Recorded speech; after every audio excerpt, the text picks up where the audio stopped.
Hi students, आज का concept काफ़ी अच्छा है। हमें पोटेंशियल निकालना है एक पॉइंट चार्ज के लिए at a distance r from it. तो इससे पहले के जो स्लाइड्स है जो हमने पोटेंशियल निकाला था उसमें क्या होता है, एक इलेक्ट्रिक फील्ड पहले से सेटअप किया हुआ रहता है, लेकिन वो इलेक्ट्रिक फील्ड यूनिफॉर्म था। और फिर यूनिफॉर्म इलेक्ट्रिक फील्ड में हम लोग इन्फिनिटी से एक चार्ज पार्टिकल लाते थे और पोटेंशियल निकालते थे किसी रैंडम पॉइंट पे। लेकिन यहाँ पे क्या है, यहाँ पे पहले से आपको एक चार्ज पार्टिकल दे रखा है क्यू चार्ज, और उससे r दूरी पे हम लोग एक पॉइंट ले लेंगे और उस पॉइंट पे आपको पोटेंशियल निकालना है। काफ़ी इंपॉर्टेंट कॉन्सेप्ट है ये, और जो पीछे के वीडियो है उसका भी हम लोग यूज करेंगे यहाँ पे। तो यहाँ पे क्या करना है, एक रैंडम पॉइंट पे आपको इस चार्ज के कारण कितना पोटेंशियल होगा इस पॉइंट पे आपको निकालना है। ये चार्ज जो इलेक्ट्रिक फील्ड अपने आसपास बनाया हुआ है वो इलेक्ट्रिक फील्ड यूनिफॉर्म नहीं है, क्योंकि जब चार्ज से इलेक्ट्रिक फील्ड निकलता है तो यहाँ पे काफ़ी डेंस इलेक्ट्रिक फील्ड है। जैसे जैसे इलेक्ट्रिक फील्ड आगे बढ़ेगा तो इलेक्ट्रिक लाइंस जो होते हैं उसके बीच में सेपरेशन बढ़ता है, तो आगे बढ़ने के साथ ही इलेक्ट्रिक फील्ड कमज़ोर होते जाता है। तो ऐसा इलेक्ट्रिक फील्ड जो टाइम के साथ कांस्टेंट नहीं रहता है, स्पेस में कांस्टेंट नहीं रहता है, तो ऐसे इलेक्ट्रिक फील्ड को हम लोग बोलते हैं वेरिंग इलेक्ट्रिक फील्ड। तो एक टाइप का वेरिंग इलेक्ट्रिक फील्ड है, और चार्ज से r दूरी पे इस डिस्टेंस को हम लोग बोल देते हैं, यहाँ से यहाँ तक ये r दूरी है। इसका नाम हम लोग रख देते हैं पॉइंट B। एक और पॉइंट हम लोग ले लेते हैं A। अब हमें पॉइंट B पे इलेक्ट्रिक फील्ड निकालना है। फिर हमने एक पॉइंट A क्यों लिया है, क्योंकि पीछे जो स्लाइड्स बने हुए उसमें हम लोगों ने पढ़ रखा है कि दो पॉइंट के बीच में आप पोटेंशियल डिफरेंस निकाल सकते हैं। उसका फार्मूला हम लोग को यहाँ पे यूज करना है। क्या फार्मूला होता है दो पॉइंट के बीच में हम लोग पोटेंशियल डिफरेंस निकालते हैं? तो ये फार्मूला था VB माइनस VA। B और A पॉइंट को दर्शा रहा है यहाँ पे, तो B और A के बीच में कितना पोटेंशियल डिफरेंस होगा, work done from A to B। किसी यूनिट टेस्ट चार्ज को मान लेते हैं टेस्ट चार्ज Q0 है, उसको आप A से B की तरफ लेके जा रहे हैं, तो जितना भी वर्क डन होगा उसको हम लोग बोल रहे हैं WAB डिवाइडेड बाई चार्ज के। अब यहाँ पे इलेक्ट्रिक फील्ड वेरी कर रहा है, तो उसके लिए हम लोगों ने एक और फार्मूला डिराइव किया था। क्या किया था derive formula? Minus E dot DL। कहाँ से कहाँ तक हम लोग को वर्क कैलकुलेट करना था? पॉइंट A से पॉइंट B तक। तो यहाँ पे हम लिखेंगे पॉइंट A से पॉइंट B तक। अब यहाँ पे हम लोग को इलेक्ट्रिक फील्ड का वैल्यू डालना है। डॉट प्रोडक्ट है इलेक्ट्रिक फील्ड और DL का, तो डॉट प्रोडक्ट क्या होता है, कॉस थीटा के साथ आता है। E डॉट DL का मतलब हो गया E into DL into cos theta. तो इलेक्ट्रिक फील्ड का वैल्यू क्या होता है, तो पहले चैप्टर में हम जानते हैं किसी चार्ज से r दूरी पे अगर आप इलेक्ट्रिक फील्ड निकालते हैं तो होता है 1/4 pi epsilon not Q by r square. तो यहाँ पे हम लोग इलेक्ट्रिक फील्ड का वैल्यू लिख लेते हैं 1/4 pi epsilon not Q divided by r square. ये r क्या है, ये चार्ज से दूरी है जहाँ पे आप इलेक्ट्रिक फील्ड निकालना चाह रहे हैं। उसके बाद DL क्या है, जब आप A से B की तरफ मूव कर रहे हैं तो चूँकि इलेक्ट्रिक फील्ड वेरी कर रहा है, आप अलग अलग वर्क करके यहाँ तक पहुँचते हैं, तो छोटा छोटा डिस्टेंस को हम लोग क्या लेते हैं, DL लेते हैं। लेकिन ये DL A से B की तरफ है, हमें इससे R के फॉर्म में लाना है।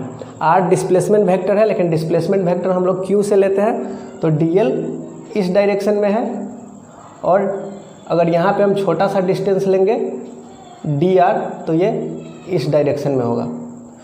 तो अगर DR और DL का जो लेंथ है वो अगर इक्वल है, डिस्प्लेसमेंट इक्वल है, तो हम लोग ऐसा लिख सकते हैं। तो अब क्या करना है, हम लोग को DL के जगह पे माइनस DR पुट कर देना है, और इलेक्ट्रिक फील्ड के जगह यहाँ पे इलेक्ट्रिक फील्ड का वैल्यू डाल देना है, और दोनों के बीच में जो कॉस थीटा आने वाला है उसका वैल्यू डाल देना है। फिर देखते हैं हम लोग को क्या मिलता है। तो यहाँ पे हो जाएगा इसका value VB minus VA is equal to integration, ये माइनस को बाहर लिख रहा है, इलेक्ट्रिक फील्ड का वैल्यू क्या आ रहा है 1/4 pi epsilon not Q divided by r square. और डॉट, अब इसके जगह पे क्या लिखना है, हमें माइनस DR लिखना है, तो यहाँ पे लिखेंगे minus DR into angle between them. किसके किसके बीच में एंगल चाहिए, E और DR के बीच में, क्योंकि मैंने DL को DR से रिप्लेस कर दिया है, तो आ जाएगा कॉस।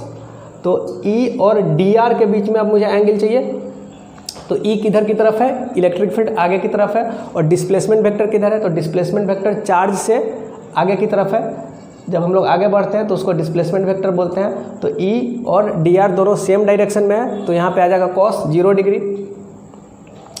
इसको ध्यान से समझेंगे, ये जो कॉस थीटा है यहाँ पे डी आर और इलेक्ट्रिक फील्ड के बीच का एंगल है। आप लोग ऐसा नहीं समझेंगे कि इलेक्ट्रिक फील्ड और डीएल के बीच में एंगल है ना, क्योंकि यहाँ पे इलेक्ट्रिक फील्ड और डीएल के बीच में कितना एंगल है, इलेक्ट्रिक फील्ड आगे की तरफ और डीएल ए से बी की तरफ 180 डिग्री।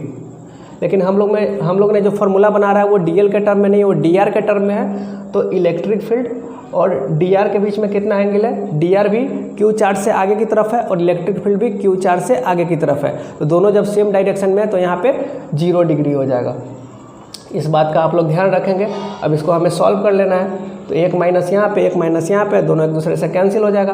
तो क्या बचेगा, इंटीग्रेशन कहाँ से कहाँ तक, ए से बी तक हम लोग को लेना है 1/4πε0 Q divided by r² into D R.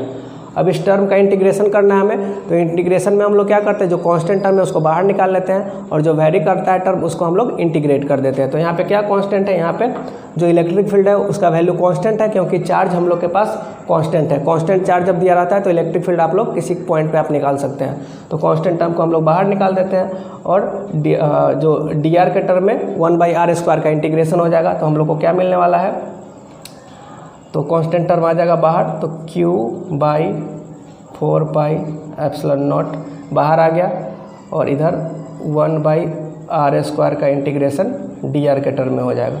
तो इंटीग्रेशन क्या आता है इसका,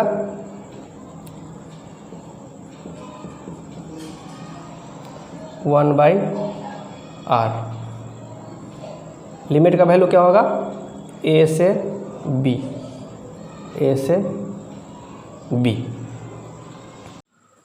तो हम लोगों ने इंटीग्रेशन सॉल्व किया है। तो इंटीग्रेशन सॉल्व करने के बाद हमें ये टर्म मिला है। अब इसमें क्या करना है, हमें लिमिट का वैल्यू पुट कर देना है। तो हम लोग लिमिट का वैल्यू पुट कर देते हैं Q/4πε0, और जब आप लिमिट का वैल्यू पुट करेंगे तो आपको मिलेगा 1/rb माइनस 1/ra।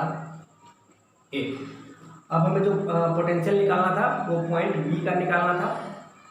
तो ए पॉइंट को हमें मान के चलना है कि ए पॉइंट कहाँ है, ए पॉइंट इन्फिनिटी पे है, और इन्फिनिटी पे कोई भी पॉइंट होता है तो उसका पोटेंशियल कितना होता है, उसका पोटेंशियल होता है 0। तो यहाँ पे हम लिखते हैं let point A is at infinity.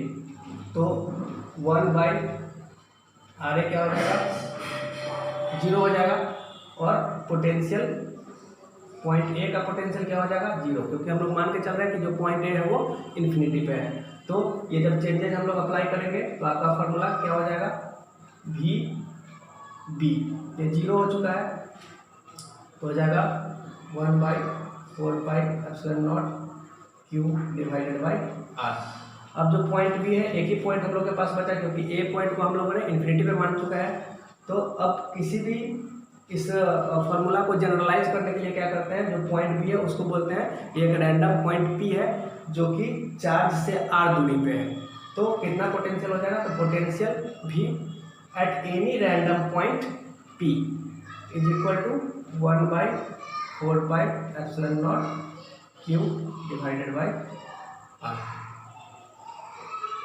तो ये जो टॉपिक था ये काफ़ी कॉन्सेप्ट के हिसाब से बहुत ज़्यादा इंपॉर्टेंट टॉपिक था। तो इसको आप लोग अच्छे से सीखने का कोशिश करेंगे, फिर इस पर हम लोग कुछ न्यूमेरिकल सॉल्व करेंगे। तब तक के लिए बाय बाय।